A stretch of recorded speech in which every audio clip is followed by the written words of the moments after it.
बहू आज मेरी किटी है, मेरी किटी की सहेलियां आएगी, सब इंतजाम अच्छे से होना चाहिए, खाने पीने के सामान में कोई कमी नहीं रहे। और हाँ, गंवारों की तरह कपड़े पहनकर ना आना उन लोगों के सामने। तुम ये जो 6 मीटर का कपड़ा लपेटे रहती हो वह न लपेट लेना। तुम साड़ी पहनकर उन लोगों के सामने नहीं आओगी। उन लोगों की बहुएं मॉडर्न कपड़े पहनती हैं, अगर तुम साड़ी लपेट कर आ जाओगी तो वह लोग मेरा मजाक उड़ाएगी। इसलिए तुम भी मेरी सहेलियों के सामने मॉडर्न कपड़े ही पहनकर आना। मेरी बात कान खोलकर सुन लो, उन लोगों के सामने ऐसा कोई काम ना करना जिससे उन लोगों को ये पता चले कि तुम एक गंवार हो। प्रेरणा की सास ने व्यंग्यात्मक लहजे में उससे कहा। मम्मी जी, मेरे पास मॉडर्न कपड़े नहीं हैं, प्रेरणा ने धीरे से कहा। मैंने तुम्हें लाकर दिया तो था, वह कहाँ गया? प्रेरणा की सास वीना ने गुस्से में पूछा।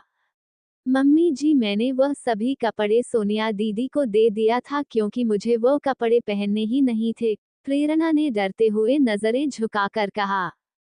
अब तो समय भी नहीं है कि मैं बाजार जाकर तुम्हारे लिए कपड़े लेकर आऊं। हे भगवान, मैंने ऐसा क्या पाप किया था कि मुझे ऐसी गंवार बहू मिली? मेरे तो पढ़े लिखे बेटे का जीवन ही बर्बाद हो गया। पता नहीं प्रभास के पापा को इस लड़की में क्या दिखाई दिया जो इस लड़की को अपनी बहू बनाकर ले आए। वीणा जी गुस्से में बड़बड़ा रही थीं। अपनी सास की बात सुनकर प्रेरणा की आंखों में आंसू आ गए। उसने कहा कुछ नहीं, चुपचाप वहां से जाने लगी। तभी उसकी नजर अपने ससुर पर पड़ी। वह शायद दरवाजे पर खड़े होकर अपनी पत्नी की बात सुन रहे थे। वीणा जी की नजर भी जैसे ही अपने पति पर पड़ी वह सकपका गई। प्रेरणा के ससुर प्रकाश जी कुछ कहते उससे पहले ही दरवाजे की घंटी बज गई।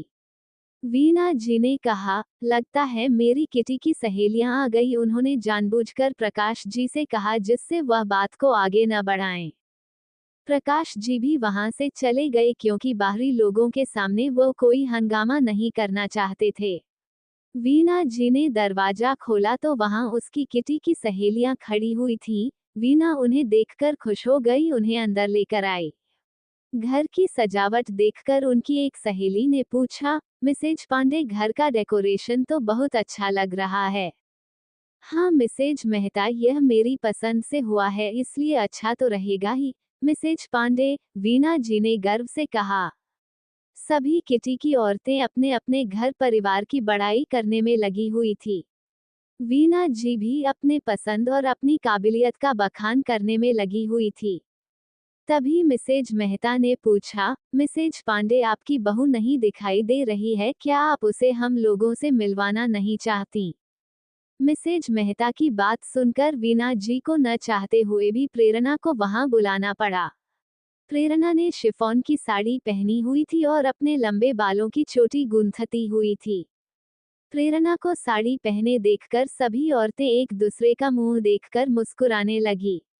वीणा जी ने सभी के चेहरों की मुस्कुराहट देखकर प्रेरणा को घूरने लगी। उन औरतों में से एक ने कहा, अरे वीणा जी, आपकी बहू अभी भी पुराने जमाने के कपड़े पहनती है या तुम उसे दबाकर रखती हो? स्वयं तो मॉडर्न कपड़े पहनती हो और बहू को साड़ी पहनने के लिए मजबूर करती हो। आप कैसी बातें कर रही हैं मिसेज पाठक? मैं आपकी तरह दोहरा व्यक्तित्व नहीं रखती, मैंने बहू पर कोई पाबंदी नहीं लगाई है। आपकी बहू की तरह मेरी बहू भी गंवारों की तरह रहना पसंद करती है। आज उसके कारण मुझे तुमसे ऐसी बातें सुननी पड़ रही हैं।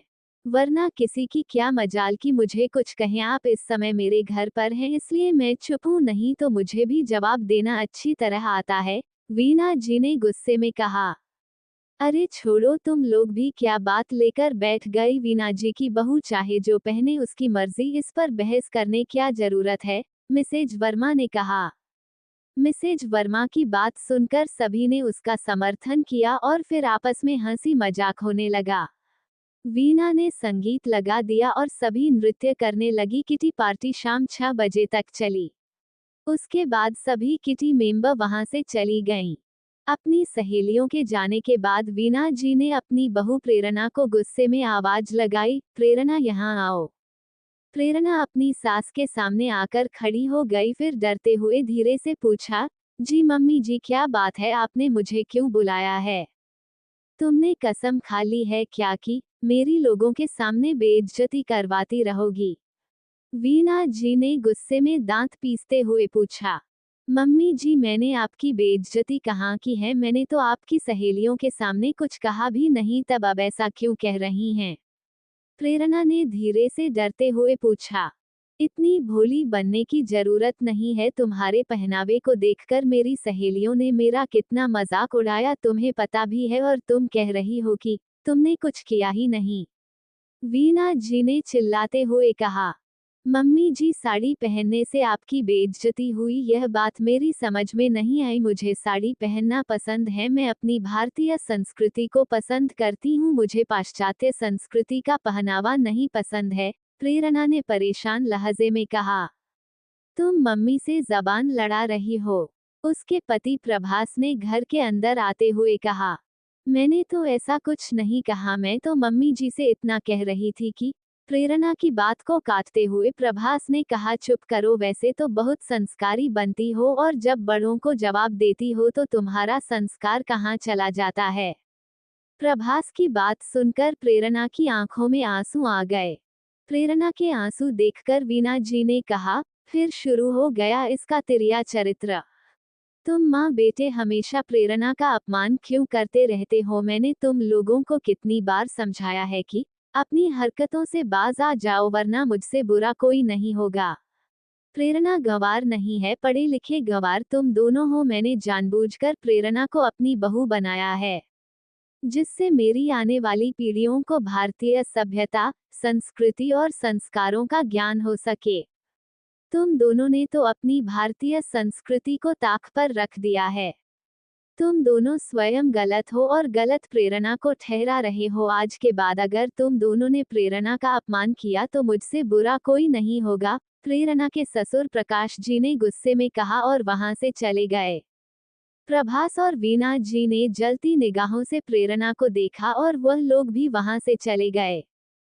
प्रेरणा आंखों में आंसू लेकर वहीं खड़ी रही। उसकी समझ में यह नहीं आ रहा था कि उसकी गलती क्या है जो उसकी सास और पति उससे नाराज रहते हैं। यही सोचते हुए प्रेरणा रसोई घर में चली गई। प्रेरणा कहाँ हो, यहाँ आओ, प्रभास ने प्रेरणा को आवाज लगाई। प्रेरणा दौड़ती हुई आई। क्या बात है, आपने मुझे क्यों बुलाया है? प्रेरणा ने पूछा। कल मैं अपनी तरक्की के उपलक्ष्य में एक पार्टी दे रहा हूँ, वहाँ बहुत बड़े बड़े लोग आएंगे, विदेशी लोग भी वहाँ होंगे। पार्टी 5 स्टार होटल में है, वहाँ तुम्हारा रहना आवश्यक है, इसलिए तुम्हें भी वहाँ चलना, पर तुम वहाँ साड़ी पहनकर नहीं चलोगी। वहाँ पहनकर जाने के लिए मैं तुम्हारे लिए ये ड्रेस लाया हूँ, तुम्हें वही पहनकर चलना होगा, प्रभास ने प्रेरणा को एक पैकेट देते हुए कहा। प्रेरणा ने वह पैकेट अपने हाथ में लिया और उसे खोलने लगी, तभी फोन की घंटी बज उठी। सबका ध्यान उधर चला गया। प्रेरणा ने पैकेट रख दिया और फोन उठाया। उधर से उसकी माँ की आवाज आई। वह कह रही थी कि तुम्हारे पापा की तबीयत खराब है, वह तुमसे मिलना चाहते हैं।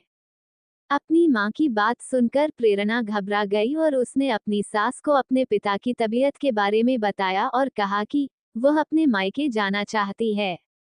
वीणा जी उसे मना करती उससे पहले ही प्रकाश जी ने कहा, प्रेरणा, इसमें पूछने की क्या बात है, तुम जाओ, तुम्हारे पापा तुमसे मिलना चाहते हैं। अपने ससुर की बात सुनकर प्रेरणा अपने मायके जाने की तैयारी करने लगी। उसका मायका उसी शहर में था। उसने प्रभास से कहा कि वह कल पार्टी में जाने से पहले यहाँ आ जाएगी। उसके बाद प्रेरणा अपने मायके जाने के लिए निकल गई। अपने माता पिता से मिलने के बाद प्रेरणा बहुत खुश हुई। प्रेरणा को देखकर उसके पापा की तबीयत में सुधार होने लगा। प्रेरणा भी अपने माता पिता के पास आकर बहुत सुकून और शांति महसूस कर रही थी। दूसरे दिन प्रेरणा के पापा की तबीयत कुछ ठीक थी। प्रेरणा ने प्रभास को फोन करके कहा कि वह सीधे होटल आ जाएगी। प्रभास ने कहा कि तुम ड्राइवर के साथ होटल आ जाना और वही ड्रेस पहनकर आना जो मैंने तुम्हें कल लाकर दिया था। प्रेरणा अपने पापा को डॉक्टर को दिखाने के बाद अपनी ससुराल चली गई। घर में कोई नहीं था, सब लोग होटल जा चुके थे।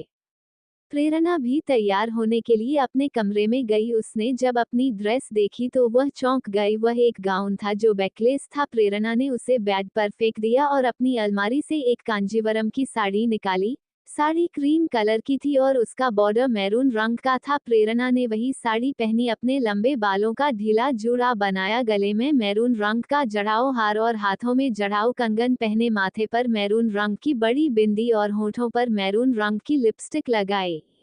जब प्रेरणा ने तैयार होकर स्वयं को शीशे में देखा तो स्वयं को देखकर शर्मा गई। तभी उसका फोन बज उठा। प्रेरणा ने फोन उठाया। फोन प्रभास का था। कहाँ हो, कब तक होटल पहुंच रही हो? प्रभास ने गुस्से में पूछा। मैं तैयार हो गई हूँ, अब घर से निकल रही हूँ, मुझे होटल पहुंचने में ज्यादा समय नहीं लगेगा, प्रेरणा ने कहा। प्रेरणा फोन रखने के बाद प्रेरणा होटल के लिए निकल पड़ी। कुछ समय बाद उसकी कार सड़क पर दौड़ने लगी। थोड़ी देर बाद ही कार होटल के कंपाउंड में खड़ी हुई थी। कार से उतरकर प्रेरणा सीधे अंदर पहुंची। वहां सभी लोग आ गए थे। जैसे ही प्रभास की नजर प्रेरणा पर, उसके चेहरे पर क्रोध के भाव दिखाई देने लगे। वीना जी भी वहां आ गई और फुसफुसा कर बोली, तुम्हें हमारी बेइज्जती करवाने में इतना मजा क्यों आता है? अब सभी लोग मेरे बेटे का मजाक उड़ाएंगे, कहेंगे कहाँ की गंवार आ गई है। तभी विदेश से आए हुए व्यक्तियों ने पूछा, मिस्टर प्रभास, आपकी वाइफ अभी तक नहीं आई, कहाँ रह गई हैं? यहाँ मेरी वाइफ मारिया उनसे मिलने के लिए बहुत एक्साइटेड हैं। प्रभास ने अपने चेहरे पर नकली मुस्कुराहट लाते हुए कहा, मिस्टर डेविड, यह है मेरी पत्नी मिसेज प्रेरणा। वाओ इंडियन ब्यूटी, आपकी पत्नी तो बहुत ही सुंदर है मिस्टर प्रभास, मारिया ने कहा। पार्टी के सभी लोग प्रेरणा के आसपास इकट्ठे हो गए और प्रेरणा की साड़ी, उसके पहनावे और श्रृंगार की प्रशंसा करने लगे। तभी एक महिला ने वीना जी से कहा, वीना जी, आपने आज तक अपनी बहू से हमें नहीं मिलवाया, आज पता चला कि आपने उसे हमसे क्यों नहीं मिलवाया, वह इतनी सुंदर है, कहीं हमारी नजर ना लग जाए। वीना जी उस महिला की बात सुनकर गर्व से मुस्कुरा उठी। वहां उपस्थित सभी लोग प्रेरणा की तारीफ करते रहे। तभी वहां शहर के मेयर मिस्टर राहुल आ गए। बातचीत के दौरान जब उन्हें पता चला कि प्रेरणा ने हिंदी में पीएचडी किया है तो उन्होंने खुश होकर प्रेरणा के ससुर प्रकाश जी से कहा, प्रकाश, तुमने कभी बताया नहीं कि तुम्हारी बहू हिंदी में पीएचडी है। मुझे अपने कॉलेज के लिए एक हिंदी की प्रवक्ता की आवश्यकता है। क्या प्रेरणा बेटी मेरे कॉलेज में प्रवक्ता की नौकरी करेगी? मेयर साहब की बात सुनकर प्रेरणा के चेहरे पर आश्चर्य मिश्रित खुशी दिखाई देने लगी। मेयर साहब की बात सुनकर वीना और प्रभास के चेहरे पर भी गर्व की मुस्कुराहट फैल गई। तभी वहां प्रकाश जी आ गए और उन्होंने व्यंग भरी आवाज में कहा, क्या हुआ वीना, आज तुम्हारे चेहरे पर प्रेरणा के लिए गुस्सा और नफरत नहीं दिखाई दे रही है? और प्रभास, तुम्हें आज प्रेरणा एक गंवार नहीं लग रही है? आज ये चमत्कार कैसे हो गया? अपने पिता की बात सुनकर प्रभास ने शर्म से अपनी नजरें झुका ली और वीना के चेहरे पर भी शर्मिंदगी के भाव दिखाई देने लगे। मुझे माफ कर दो प्रेरणा बेटा, हम लोगों के चेहरे पर पाश्चात्य संस्कृति का पर्दा पड़ा हुआ था जो आज उतर गया। हमें तुम पर नाज है और मैं भी खुश हूँ कि प्रभास के लिए उसके पापा ने इतनी सुंदर और संस्कारी लड़की ढूंढी। वीना जी ने हंसते हुए प्रेरणा से कहा। प्रभास बहुत प्यार से प्रेरणा को देख रहा था। प्रेरणा की नजर जब प्रभास पर पड़ी तो उसे अपनी ओर देखता पाकर प्रेरणा ने शर्मा कर अपनी नजरें झुका ली। प्रकाश जी अपने परिवार को एकजुट होता देखकर खुशी से उन्हें देख रहे थे। उनके चेहरे पर गर्वीली मुस्कान फैल गई।